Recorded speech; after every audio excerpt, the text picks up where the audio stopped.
Welcome to my podcast. Today I'm going to talk about another thing that, as we can see, it's all over the world and bombarded in the social media platforms. And it's something that we need at least to raise certain awareness. So I just read an article and I thought to brief you about this kind of condition. So, assumably, the patient comes to you with some sort of risks or some sort of complication. After you introduce yourself as well as agreed, double check the patient name, date of birth. The patient might say, "Doctor, I've been abroad, I had done this kind of operation, and my skin's not seem to heal properly, or the area where I had the operation, it doesn't seem even like the other part," and those sorts of things. So what I'm trying to bring in here, it's about the risks of cosmetic surgery, and whether it was under the knife or using the needle, which is a non-surgical approach. As I mentioned, nowadays, whenever you open or scroll your social media, whatever, Instagram or the real Facebook or any other forms, you can just get bombarded by this sort of cosmetic surgery, whether body sculpture, whether butts, which seems to be now a common thing that we see, as it's a fashionable and stylish thing, and the lip sting, all sorts of things that can cause, of course, certain risks and certain dangerous operation. And it has been stated that in the UK, by the Advertising Standard Authority, certain procedures has been banned, like, for instance, butt lifts.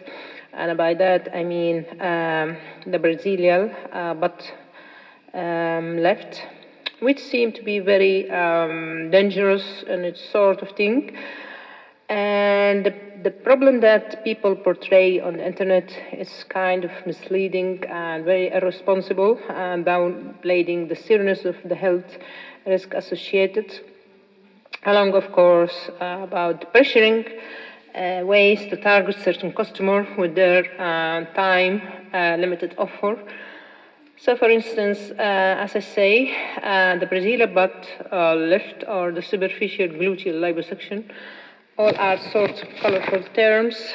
And in 2018, clinical data shown a high rate of death associated with the Brazilian butt lift. And as we can see nowadays, there is all sorts of buttock volume augmentation, whether it's implant or fat, which become trendy thing in 2020. However, in 2015, there were certain reports of intra-operational mortality related to those kind of procedures in the form of pulmonary fat embolism, which, of course, raised serious concern. And in 2018, a review stated that injecting the subcutaneous plane would, of course, reduce the mortality rather than injecting it in the deeper muscle layer by using intraoperative ultrasound in order to ensure that all what has been injected is okay and it's in the subcutaneous plane, and it's not passed beyond the fascia, which could, of course, if that happened, that would compromise the situation and will cause the seriousness of the and the risk associated with that. So they found that the superficial gluteal lipos filling seems to be safest, as evidence shown, and the data had shown that some people and some public are still taking risks of Brazilian butt lift by, of course, going abroad and have those kind of procedure done. And the risks which are associated around them is basically, as we know, number one is infections or sepsis, which can be very serious. Of course, poor technique and deep venous thrombosis, pulmonary embolism, fat necrosis, skin necrosis. However, on the other side, or on the other hand, liposuction is not simple and has their own rate of post-operative complication as well as the non-surgical procedures like clip filler and liquid BBL. So, in overall, complication can be wound disruption, venous thromboembolism, and added to that, of course, when you inject fat, you need to take it from another part. There might be contour irregularity, maybe unevenness, seroma, hematoma, skin condition like wound dehiscence, whereby the cut will not, of course, heal well. And there might be, of course, necrosis. And the most common fatal systematic complication can be when the fat travel to the lungs, so it will cause pulmonary embolism and fat embolism, sepsis, necrotizing fasciitis, sepsis, and there has been documentation also of certain perforation of intra-abdominal organ. And the reported only incidence, this is basically the one which is reported because there were some aren't reported, and it has been estimated it range from 2.6 to 20.6 per 1,100. And given the fact that there is no standardized technique or analysis to understand, then there have been complications which are critical in order to improve safety. These popular procedures, and taking the fact most of them are taking place in the ambulatory setting, so the data which is available is very scarce. And it has been also stated that if the patient has high BMI, it's a well-established risk factor, basically for clotting, as well as for liposuction complication. So this finding is not something new that we just knew about it. It's aligning with the prior literature.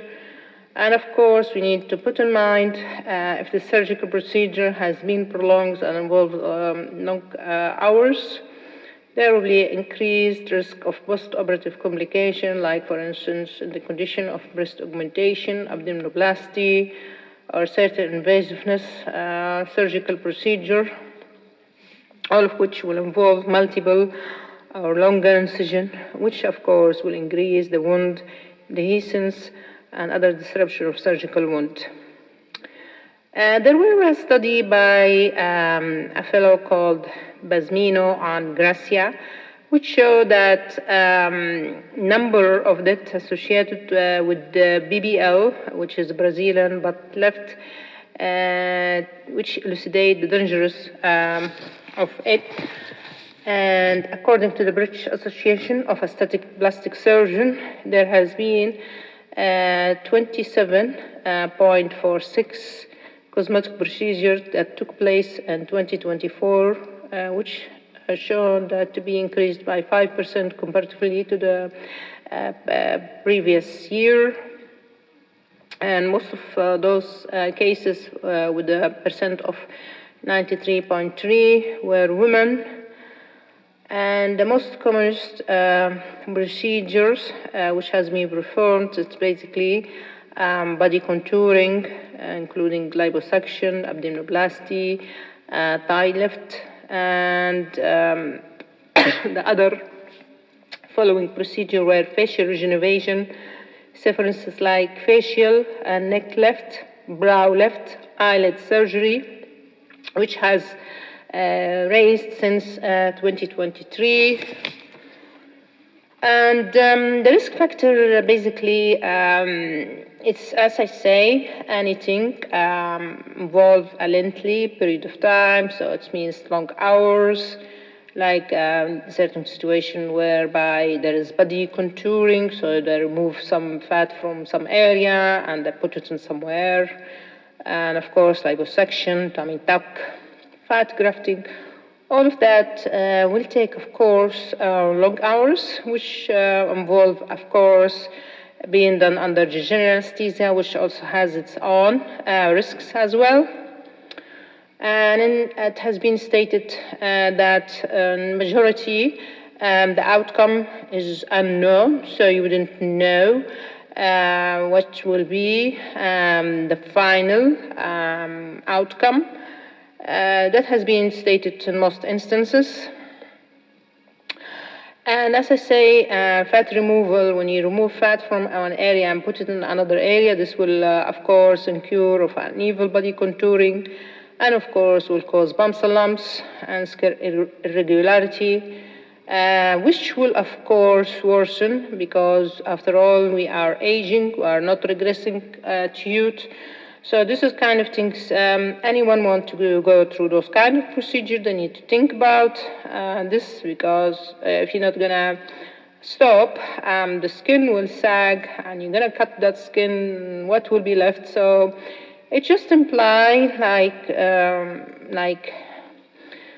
you will be completely different, and maybe you're not happy with what you're gonna achieve. So all surgery, by all means, carry complications which are often downgraded or misunderstood, which will manifest either sooner or later, and can be minor complication or risks like infection, scarring, or can be life-threatening things like clots, organ failure, and pulmonary embolism.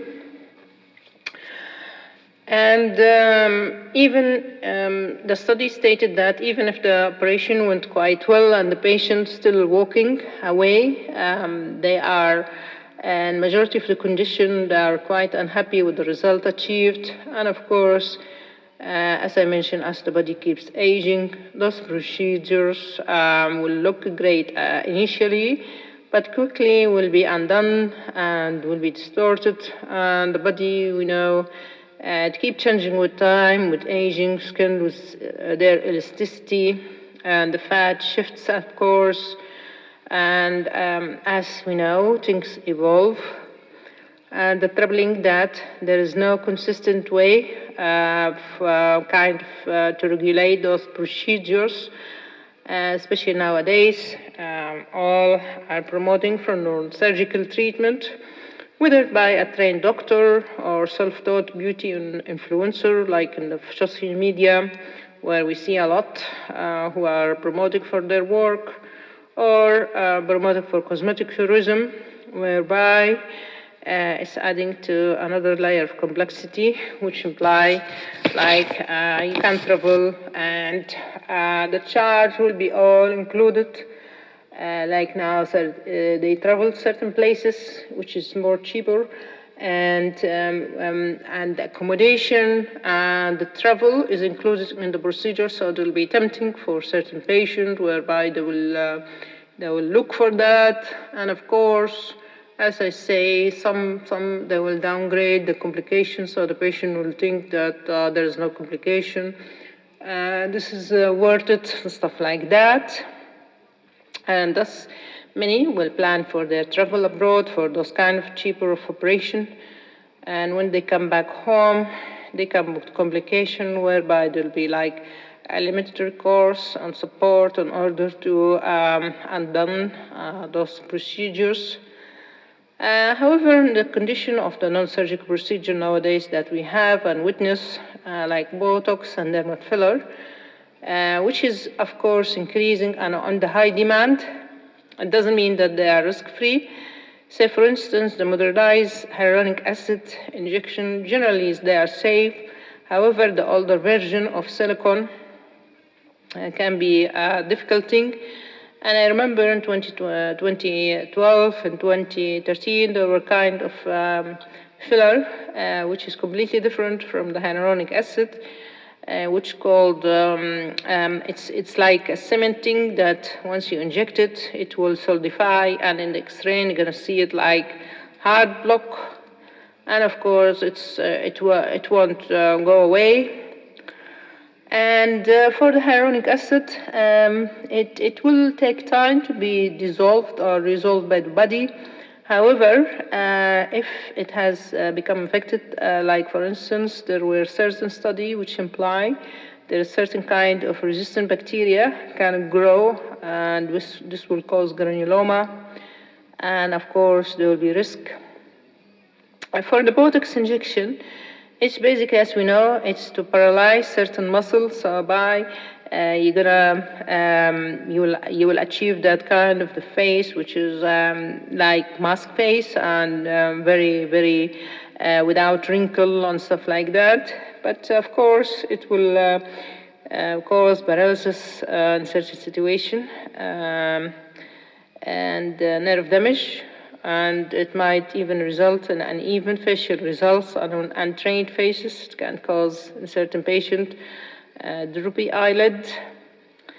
So in order to conclude, cosmetic surgery can be empowering for certain people where they're going to gain their confidence in their own look and their own skin. However, to alter your look should be, I mean, it's basically you need to beautify rather than horrify.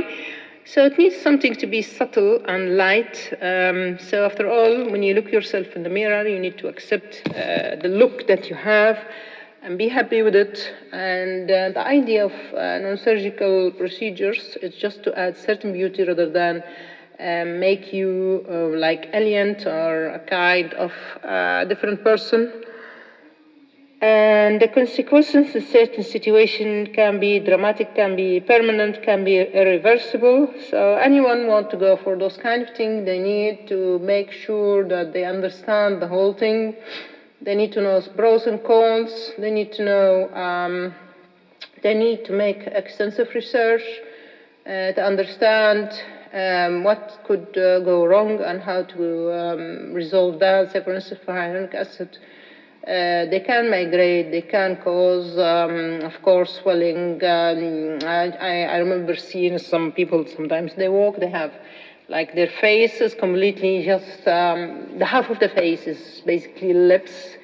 And when they try to talk, you can't see, it's kind of hard even to move those kind of huge lips.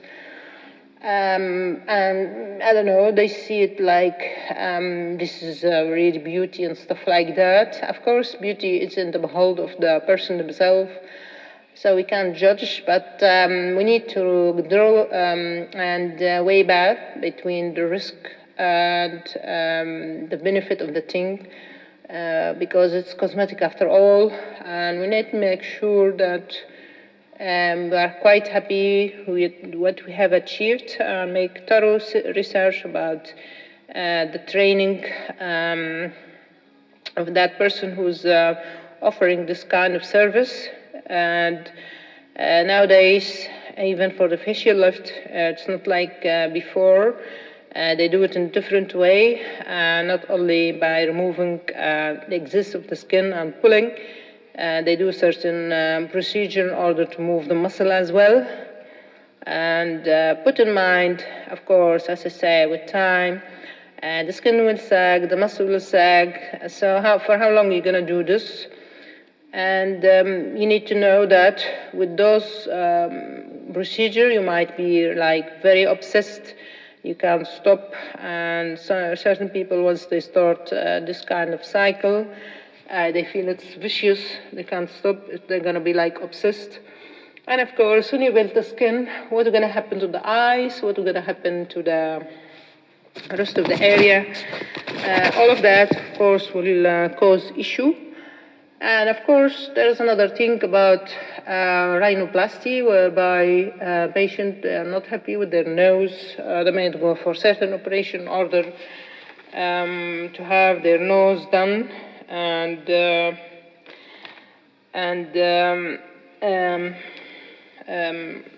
all of that, of course, it has their risks as well, and anyone needs to go for those kind of procedure. They need to think thoroughly. I read years ago about if you glance quite quickly. I mean, when you see a patient who had done their nose, for instance. You'll notice that they're having, all of them, they have the same nose, which is, it's very fine, it's very small as well, and smooth. And I remember I read an article at that time, and it says like they trim a lot of the cartilage, and the nails will be very small. And I remember it says that there will be issue even with the breathing.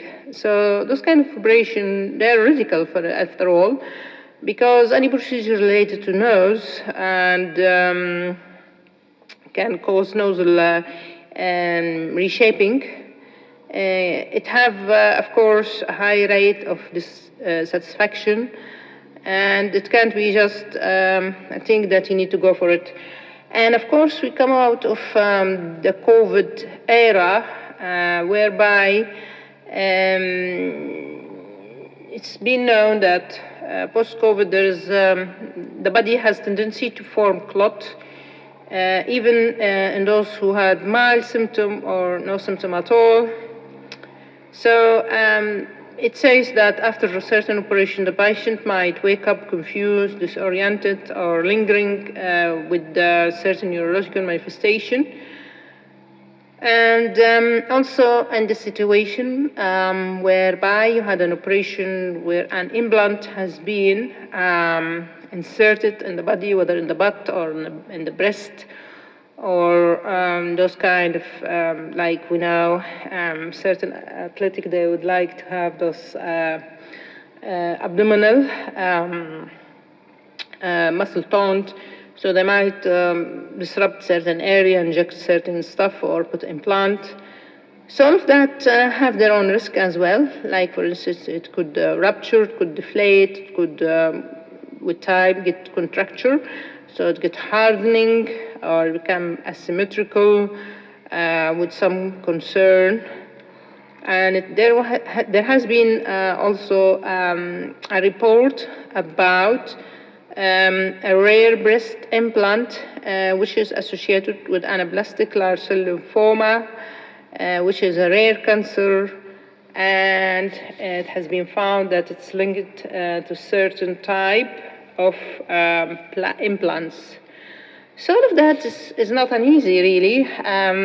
So any patient or anyone who wants to go for those kind of operation, they need to read thoroughly and ask themselves, is that mandatory? Is that really that's what I want? Is that what I would like? I mean, certain people, part of their work, that's what they want, because this is their part of their daily living. But we need to draw, as I say, and think which one you want really to do, and put in mind the risks and pros and cons. So by that, I hope that I brief you about certain situation in relation to cosmetic, generally speaking, and I see you on another podcast. Thank you.